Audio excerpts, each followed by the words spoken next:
Amados hermanos, feliz día del Señor.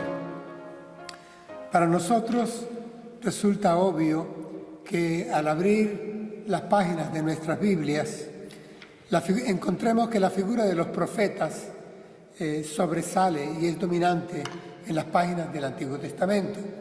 Y luego, al pasar al Nuevo Testamento, pues encontramos que es la figura de los apóstoles la que toma la preeminencia y la luz está sobre ellos. Ambos fueron voceros autorizados de parte de Dios para llevar palabra suya a su pueblo, un solo pueblo, el pueblo de Dios. Además de esto, la historia eclesial demuestra que a partir del primer siglo, una vez finalizado el primer siglo de nuestra era, tanto apóstoles como profetas cesaron. La trayectoria de la patrística, de la cual hay un muy buen, confiable y abundante registro escrito, nos afirma, nos respalda que nadie de los discípulos de los apóstoles, ninguno, ni tampoco ninguno de los obispos, pastores de las iglesias que se habían ido sembrando y plantando, iban creciendo en la cuenca del Mediterráneo, pretendió tener dones revelacionales. Mucho menos hacer gala de algunos dones asociados como señales milagrosas que refrendaran una autoridad especial en sus palabras o en sus discursos o en sus escritos. Hermanos, para hacer esta revisión histórica más rápida, quiero llegar ya a mencionarles cómo en la Reforma Protestante, ese gran movimiento de los siglos XV, XVI y XVII, ninguno de los reformadores incurrió en tal tentación, en erigirse como apóstol o erigirse como profeta. Esto al contrario, salvo puntuales excepciones, hermanos, que podemos encontrar tal vez muy aisladas en los 2000 años que la historia de la Iglesia lleva ya recorridos, ha sido así hasta el siglo XIX. Voy a citar a Martín Lutero. Hice una alianza con Dios, que Él no me mande visiones, ni sueños, ni siquiera ángeles. Estoy satisfecho con el don de las Sagradas Escrituras, que me pueden dar instrucción abundante y todo lo que preciso conocer, tanto para esta vida como para la que ha de venir. Martín Lutero. Sin embargo, hermanos, una vez llegado el siglo XX, las cosas experimentaron un gran cambio.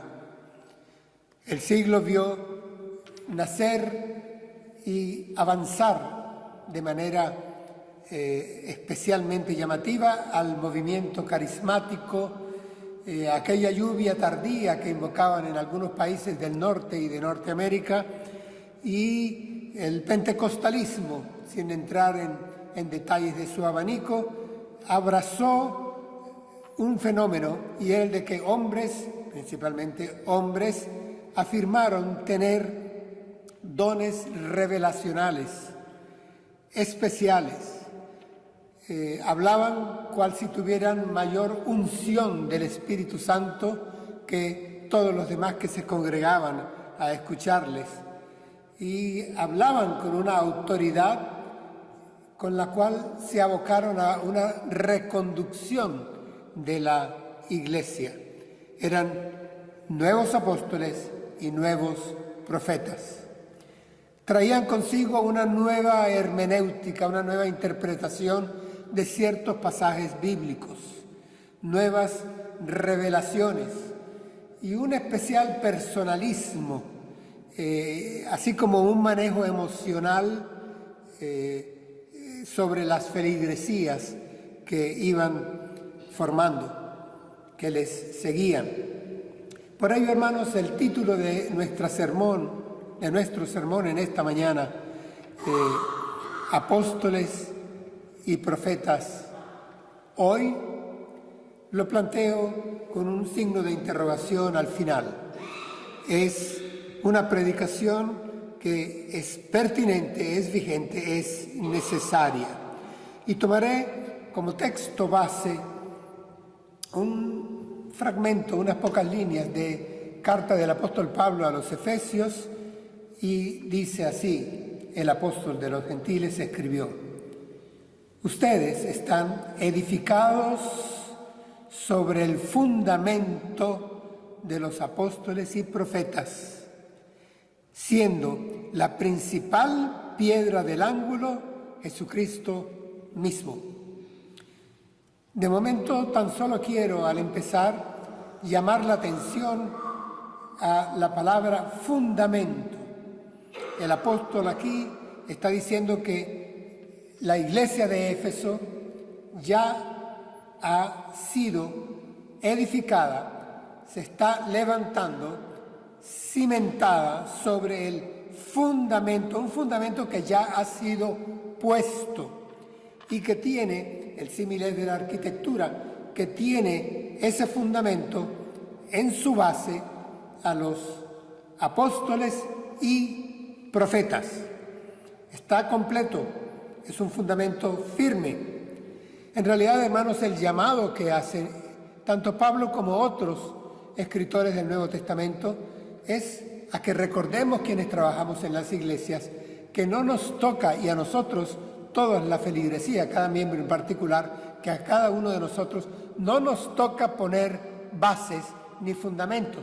Nos toca es construir con mucho cuidado, viendo qué materiales usamos en nuestra construcción. Si hemos de usar materiales que aguanten la prueba, el fuego, materiales preciosos, materiales valiosos, fuertes, consistentes, acordes al fundamento en su forma, en que el fundamento obliga y permite, y también que nos cuidemos de usar hojarasca, ramas, basura que no aguanta el tiempo ni las hostilidades. Sobre este texto volveremos al final de la prédica. Quiero primero que dividamos la exposición en dos bloques. Primero nos referiremos a la apostolitis, a este tema de los apóstoles que estamos viendo cual un fenómeno no solamente epidémico, ya incluso endémico en Occidente, y de segundo nos ocuparemos de los profetas que siguen igual camino. Voy refiriéndome a este asunto de los nuevos apóstoles y quiero comenzar nada menos con las autorizadas palabras de nuestro Señor Jesús. Comillas. En aquellos días Jesús fue a un cerro a orar y pasó toda la noche orando a Dios. Cuando se hizo de día, llamó a sus discípulos y escogió a 12 de ellos, a quienes llamó apóstoles. Lucas 6, 12 y 13. Sí, amados, Jesús, después de una noche de oración con el Padre Celestial, no acostumbraba, cuando venían momentos especiales de crisis, especiales por lo importante que tenía que decidir en su ministerio, el Señor Jesús oraba largamente consultando con el Padre. Y nos dice entonces la Escritura que cuando ya se hizo de día, llamó a todos sus discípulos. Llamó a sus discípulos y soberanamente, ejerciendo lo que había decidido junto al Padre, escogió a 12 de ellos. Y levanto la voz, los decibeles, para recordarles que escogió a 12 de ellos, a quienes llamó, y vuelvo a levantar la voz, apóstoles. Él los llamó apóstoles. Hermanos, lo que aquí estaba sucediendo tenía toda una trascendencia en la historia de la salvación. El Señor Jesús escogió a un grupo de 12 porque habría de ensamblar las 12 tribus de Israel con los 12 apóstoles de la iglesia primitiva. Habría de hacer de los dos pueblos uno solo. Pero este asunto del apostolado, aún en los mismos tiempos de la predicación de Pablo, del ministerio de Pablo, en sus viajes misioneros, el apóstol Pablo tuvo que defender su ministerio. No lo querían aceptar algunas iglesias porque querían quedarse con los 12 originales, los 11 después de la traición de Judas el Iscariote y con la suplencia que habría de ejercer Matías. No querían aceptar a un nuevo apóstol y menos a alguien que había perseguido a la iglesia, como era el caso de Pablo.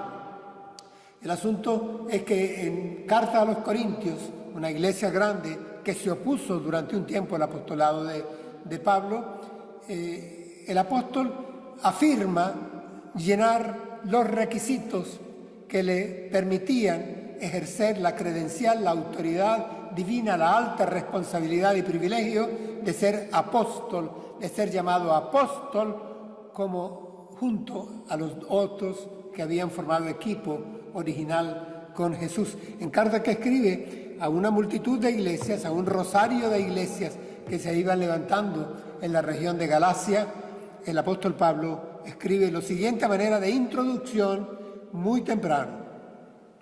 Así se presenta: yo, Pablo, apóstol, no enviado ni nombrado por los hombres, sino por Jesucristo mismo y por Dios Padre, que resucitó a Jesús. Y ahí continúa su carta. Noten cómo él advierte: no he sido nombrado apóstol por hombres, he sido nombrado por Jesucristo mismo y por Dios Padre, tal como aconteció con los primeros 12, una vez que Jesucristo había pasado toda la noche en consideración íntima, en comunión íntima con el Padre en oración. Así es nombrado Pablo según su carta de presentación. Nombrado no, hermanos, por una junta de una mega iglesia. Nombrado no, hermanos, por una autoproclamación de algún tipo de megalomanía o deseo de adulación y figuración del ego. No, no fue tampoco un llamado subjetivo que él mismo forjó en su mente. Tampoco era, por supuesto, un llamado empresarial para ejercer algún campo en el mundo religioso del jet set internacional. Hermanos, yo me voy a citar a mí mismo en unas palabras que utilicé para comenzar un taller hace varios años en esta misma iglesia y sobre este mismo tema. Comillas. El Señor Jesucristo escogió directamente a sus apóstoles. Les enseñó personalmente durante 3 años. Se les mostró en cuerpo resucitado. Les confirmó con señales, milagros y prodigios y les encomendó fundar su iglesia. Estos elementos identificaron e identificarán por siempre el carácter y la autoridad de los 12 apóstoles.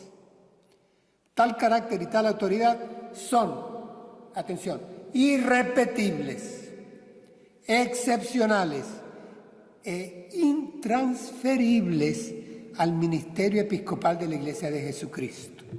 Y hasta aquí la cita. Hermanos, me estoy refiriendo evidentemente a apóstoles con mayúsculas. Necesario que hagamos la referencia al hecho de que el verbo apostoleo lleva consigo entonces un sustantivo en griego. Esto es todo en minúsculas, quiere decir enviados. Vamos, todos somos enviados. En más de una oportunidad, la palabra se usa para la vanguardia militar en los ejércitos de la Roma imperial, y lo usaban los fariseos para decir hemos sido enviados, hemos sido apostoleo. No me estoy refiriendo a ese verbo ni a ese sustantivo, que por supuesto nosotros todos podemos decir que somos apóstoles, pues hemos sido enviados por Jesús a llevar la extensión del reino. No me estoy refiriendo a ello, evidentemente. Me estoy refiriendo a los apóstoles con letras capitales que el Señor Jesús escogió, enseñó, ministró. A ellos se le apareció con cuerpo resucitado. Estuvo con ellos 40 días después y les envió con autoridad a que fundaran su iglesia. Alguien podría, y no quiero dejar flanco abierto, alguien podría mencionarme, sí, pero también en la Escritura se menciona a otros apóstoles, se menciona a Bernabé, se menciona a Timoteo, a Silas, en fin. Miren, hermanos, cuando se mencionan a estos varones de Dios, siervos de Dios, que fueron parte del equipo misionero que acompañó en alguno de los 3 viajes a Pablo, siempre se le menciona en relación a el apóstol, la figura y la autoridad apostólica de Pablo, de Saulo de Tarso, Pablo, el apóstol de los gentiles. Ellos eran como extensión natural, inmediata y íntima, cercana de la formación que estaban recibiendo de parte de Pablo. Así que, evidentemente, no ha lugar a que con esto distraigamos el tema de los 12 apóstoles del Cordero. Hermanos, estos apóstoles marcaron era en el primer siglo. Es interesante que en su tiempo ellos mismos en alguna de sus cartas tienen que escribir denunciando la existencia ya de falsos apóstoles que estaban entrando en las iglesias. Tienen que pedir que las iglesias estén atentas y alertas, no solo contra falsos maestros, sino también contra falsos apóstoles. Ellos tenían especial autoridad y sus escritos registraban un carácter de infalibilidad e inerrancia en materia de salvación. ¿Ejemplo? Sí. El apóstol Pablo, cuando escribe sus cartas, así lo ostenta. Escribe con autoridad. Cuando escribe esta carta a las iglesias de Galacia, llega a decir: si algún ángel del cielo baja y cambia este evangelio, sea puesto bajo maldición. Él hablaba diciendo: conforme a mi evangelio, conforme al evangelio que yo les he predicado. Escribe en otras cartas. Hermanos, esa autoridad se nota en todos ellos. Cuando uno la lee, la siente, porque ha sido autoridad recibida por el Espíritu Santo de Dios, que ha soplado en ellos literalmente la palabra que ha de fundamentar su iglesia. Juan, probablemente quien escribe Apocalipsis, nos recuerda que nadie se atreva a agregar ni a cortar, a alterar la profecía de ese libro, porque su autoridad es única, y la comienza llamando: esta es la revelación de Jesucristo. Así comienza el Apocalipsis. ¿Necesario? Sí. Voy a hacer una mención última a estos apóstoles con mayúsculas, a quienes algunos pretenden dar continuidad hoy día con sus identidades de usurpación. La Escritura nos dice que estos 12 apóstoles del Cordero tienen sus nombres escritos en el fundamento, en las bases, cual si fueran 12 piedras en los muros que protegen la Nueva Jerusalén. Sabemos muy bien que la Nueva Jerusalén es la iglesia que habrá de eternamente alabar al Creador. Y estos 12 nombres están escritos en esas piedras. ¿Es que acaso los nuevos apóstoles tienen la aspiración, la pretensión de que señalan sus nombres en este sitial de honor eterno? Lo levanto como pregunta. Judas Tadeo escribe en su carta: Queridos hermanos, he deseado intensamente escribirles acerca de la salvación que tenemos en común. Ahora siento la necesidad de hacerlo para rogarles, y esto es lo que hoy hago yo como pastor de esta iglesia, para rogarles que sigan luchando vigorosamente por la fe encomendada a los creyentes una vez y para siempre. No hace falta ser conocedor del griego y del contexto en que está dada la palabra pisteos acá para entender que por fe se entiende el cuerpo doctrinal que respalda esa fe. Judas está exigiéndoles, rogándoles que luchen vigorosamente. Nosotros debemos de luchar vigorosamente defendiendo esa fe, esa doctrina, esa confesión de fe que fue dada una sola vez y para siempre a los apóstoles con mayúsculas. Ellos forman parte del fundamento cuya piedra principal, la piedra angular en este caso, es Jesucristo mismo. Por lo tanto, hermanos, no se hacen necesarias nuevas revelaciones adicionales. Aquí no tienen que venir nuevos sueños, nuevas visiones, novedades que atraigan porque son frescas. No hay sucesión, hermanos. No tenemos que estar siguiendo, prestando atención, como se está haciendo, a unos que actúan prácticamente cual si fueran iluminados y se están comportando como si fueran gurúes de sectas. Voy a citarme a mí mismo y bajo mi responsabilidad, advirtiendo lo siguiente. Las iglesias que hoy tienen nuevos apóstoles no solo se exponen a torcidas modas doctrinales, sino al autoritarismo y al abuso espiritual por parte de quienes se erigen en sucesores de los 12 apóstoles del Cordero.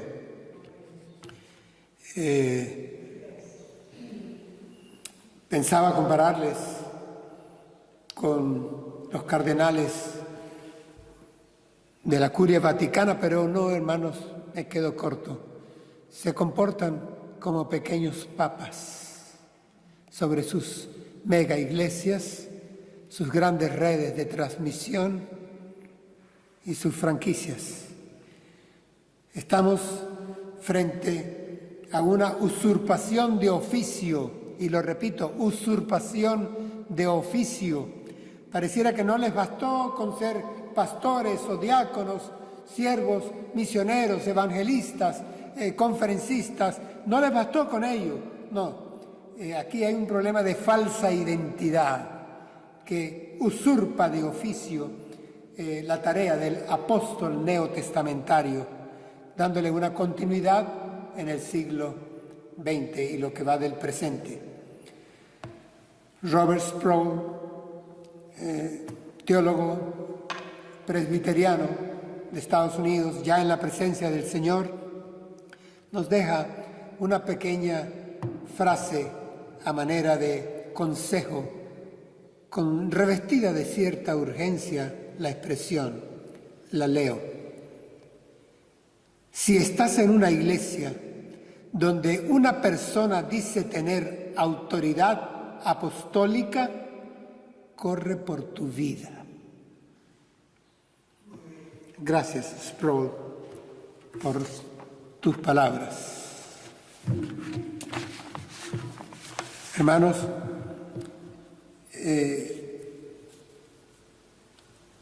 ocupémonos, por razones de tiempo, avancemos a la segunda sección de nuestra prédica en esta mañana y dejemos una vez más que la Biblia hable.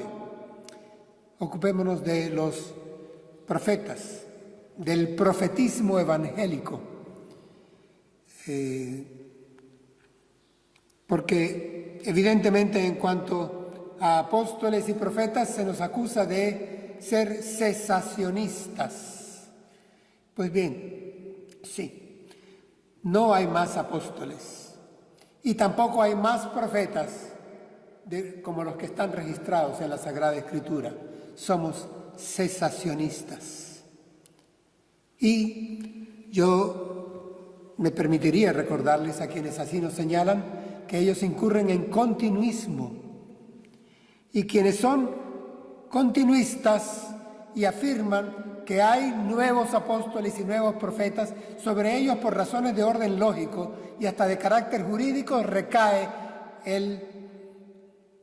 la carga de la prueba. Que lo demuestren. Que lo demuestren. En cuanto al fenómeno de los nuevos apóstoles, comencemos por algo sencillo y es bueno arrancar con bases compartidas. ¿Cuál es la definición de profeta que encontramos tanto en diccionarios teológicos como en diccionarios seculares? Es interesante cómo coinciden casi en todo lo central. Me permito presentar una especie de resumen de estas definiciones conceptuales. Profeta es aquel vocero que declara o anuncia algo que aún no ha sucedido y lo hace sabiendo que no es propio, sino que lo ha recibido de una fuente externa, sobrenatural. Hermanos, yo quiero advertir que la palabra profeta en el Antiguo Testamento y la figura del profeta veterotestamentario, del que tenemos gran cuerpo doctrinal, se diferencia del oficio profético que encontramos en el Nuevo Testamento y del cual también tenemos evidencia escrita. En el Antiguo Testamento, hermanos, el profeta traía palabra literal de Dios para el pueblo de Dios y cumplía tres funciones capitales: anunciar, denunciar y enjuiciar. Por supuesto, en el anuncio venía también aquel contenido profético inmediato, a mediano plazo, tiempo mesiánico o aún escatológico, pero ellos cumplían con traer el anuncio, la denuncia y hasta el juicio, literalmente, insisto, literalmente, palabra de Dios, entrecomilladas de parte de ellos. Escuchamos esas expresiones: vino a mí palabra del Señor diciendo, abre comillas, cierra comillas, el Señor me ha dicho, me llevó a una visión y esto vi y esto es, y cerraban comillas, abrían comillas. Ellos no hablaban de parte propia, ellos hablaban, como bien nos recuerda el escritor a los Hebreos, en tiempos antiguos fue Dios quien nos habló por medio de los profetas. Ahora en los últimos y postreros tiempos nos ha hablado por su Hijo. Pero estas expresiones estaban en ellos. Eran profetas, hermanos, de vida, de dedicación, habían sido llamados. Elías se quita la capa de profeta y se la pone a Eliseo. Recibían ese nombramiento venido de lo alto para ejercer, para dedicarse a ser profeta. Algo que incluso Jeremías llega a afirmar, que él fue escogido desde el vientre de su madre para ser profeta. Nos vienen a la mente, por supuesto, Elías, Daniel, Ezequiel, Abdías, Nahum. Hermanos, hombres de Dios dedicados. Son muchos los que llenan la presencia de Dios para orientar a su pueblo de manera capital en asuntos capitales. Palabra literal de Dios. Al profeta Ezequiel Dios le recuerda: háblale a mi pueblo con mis palabras. Con mis palabras. Traían palabra literal de Dios. Una vez más, para no dejar otro flanco abierto, tenemos que reconocer que hubo momentos y expresiones proféticas en hombres de Dios, grandes hombres de Dios en el Antiguo Testamento, que no fueron profetas a dedicación, digamos, a tiempo exclusivo. Encontramos profecía en Moisés, sí, pero Moisés era el patriarca de Israel que Dios había provisto para liberar a su pueblo. representaría la ley para el pueblo. Encontramos a Samuel, él era juez de Israel, quizá el mayor juez de Israel, pero también tuvo palabra profética. Y así con muchos otros, hermanos, es David escribiendo los salmos. Encontramos en varios de sus salmos inclusiones de expresiones eminentemente mesiánicas, proféticas, pero David era rey y cantautor de Israel. Pero estos son, no reúnen el grueso conceptual de la figura del profeta del Antiguo Testamento. Esta figura está forjada en un molde que no puede ser aplicado al profetismo del Nuevo Testamento. ¿Por qué? ¿Por qué lo afirmo? Porque así lo afirmó el Señor. Leo para ustedes. La ley y los profetas llegan hasta Juan. Desde entonces se anuncia la buena noticia acerca del reino de Dios y a todos se les hace fuerza para que entren. Lucas 16:16. Sí, hermanos, la ley y los profetas llegaron hasta Juan. Jesús es quien esto afirmó. En el Nuevo Testamento lo que encontramos son profetas congregacionales. Y así les llamo porque fueron profetas que estuvieron presentes en la iglesia en ese período en que aún no habían los apóstoles escrito el documento de registro doctrinal que traía la autoridad apostólica. Hermanos, entre la muerte, crucifixión, resurrección y ascensión a los cielos del Señor Jesús y la primera carta que se escribió, el primer documento que es carta a los tesalonicenses del apóstol Pablo, transcurrieron casi 20 años. Se calcula que esa carta fue escrita en el año 51 al 53 y entonces había falta de doctrina escrita con autoridad apostólica y por lo tanto el Señor permitió, el Espíritu Santo que había descendido en Pentecostés, que existiera el don de profecía en congregaciones e iglesias para que encauzaran, edificaran, confortaran, exhortaran a la iglesia que no tenía a su mano la guía de la revelación apostólica.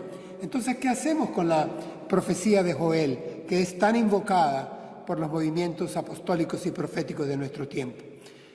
La leo para ustedes. Derramaré mi espíritu sobre todo ser humano. Profetizarán vuestros hijos y vuestras hijas. Vuestros ancianos tendrán sueños y vuestros jóvenes verán visiones. Joel 2:28. Hermanos, leamos con calma, revisemos esta profecía dada en un par de líneas. Dice, derramaré mi espíritu sobre todo ser humano. Reina Valera 60 dice sobre toda carne. Evidentemente, hermanos, cuidado con algunas veces tropezar con literalismos. No es sobre todo ser humano, toda carne, es sobre toda la iglesia, para diferenciar lo que había sido en el Antiguo Testamento, donde el Espíritu Santo era dispensado por Dios a hombres o a mujeres de manera puntual, podía ser dado y retirado.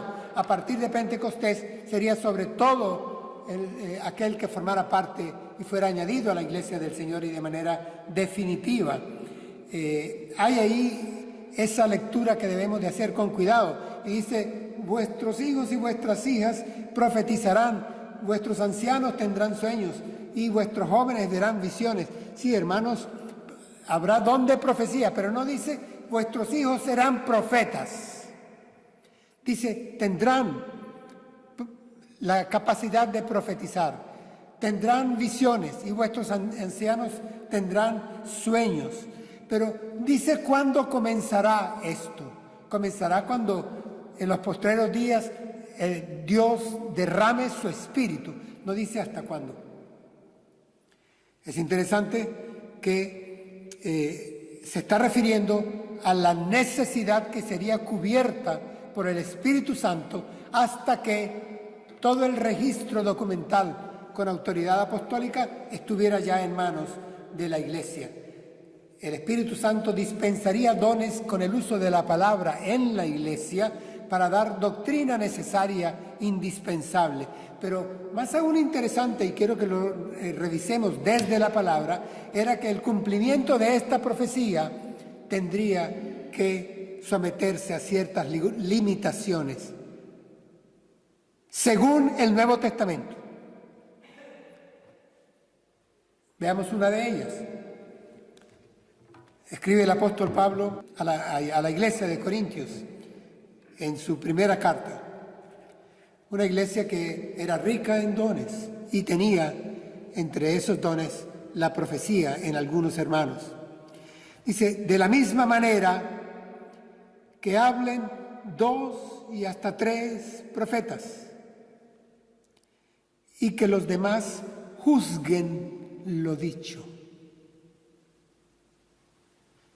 Que hablen 2 y hasta 3, 1, 2 y 3, y que los demás, se está refiriendo a la iglesia, que también tiene el Espíritu Santo de Dios, juzguen lo dicho, lo que han dicho estos profetas. Y el orden del 1, 2 y 3, los biblistas nos advierten que era que podía alguien levantarse y hablar y decir, el Espíritu Santo ha puesto en mí que yo diga a ustedes algo sobre este comportamiento, algo sobre esta doctrina, que les exhorte de esta manera o que les consuele.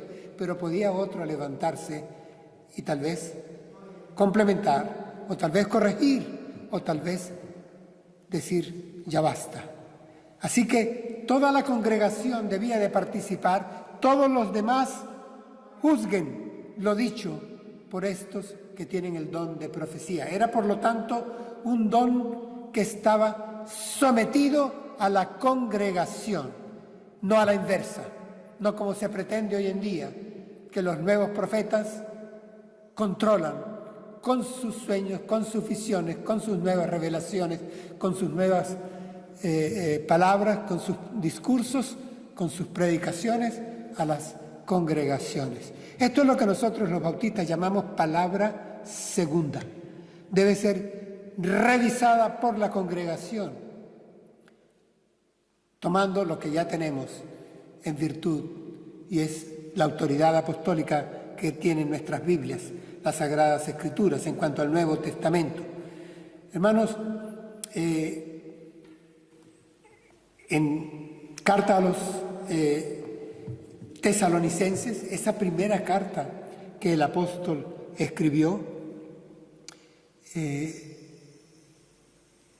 tomó solamente una línea: no menospreciéis las profecías, examinadlo todo y retened lo bueno. Examinadlo todo y retened lo bueno. Sí, hermanos, le tocaba a la iglesia no menospreciar el don de profecía, ni las palabras que el profeta congregacional pronunciaba para la iglesia con la motivación sana y santa del Espíritu de Dios. El asunto es que no había literalidad en la expresión y podía, por lo tanto, incurrirse en imperfecciones. Y entonces a la iglesia le tocaba examinarlo todo y retener solo lo bueno. Estas son limitaciones que encontramos en la Escritura. Y una más, en cuanto al contenido mismo de la profecía, de la palabra profética. El apóstol Pablo, vuelvo a insistir en esa primera carta a los Corintios, a la gran iglesia de Corinto, y entonces dice lo siguiente el apóstol: el que profetiza habla a los hombres, habla para edificación, exhortación y consolación. Noten bien el objetivo, el contenido que debía de trasladar de parte del que lo enunciaba al que lo recibía. Era un contenido de edificación, de exhortación y de consolación. No hay aquí un contenido de predicción a futuro, a asuntos que han de suceder en el futuro. Así que, tomando en cuenta estas observaciones, quisiera recordar e insistir que ese movimiento profético que el Señor permitió, la gracia de Dios permitió, el Espíritu Santo distribuyó estos dones según quería en las iglesias, para que la iglesia se mantuviera hasta que tuviera la documentación apostólica que traía autoridad, fue una dispensación temporal. Hermanos, el apóstol Pablo incluso se avanza más y advierte a la iglesia que hay una diferencia entre profetas y maestros. Estos profetas congregacionales decían algo, que estaban recibiendo algún mensaje de parte de Dios y lo traducían, lo trasladaban en la mejor manera posible y debería ser sometido a juicio o a consideración de todos los demás que escuchaban, para quedarse con lo bueno, para apartarse de cualquier equivocación. Pero no así con los maestros.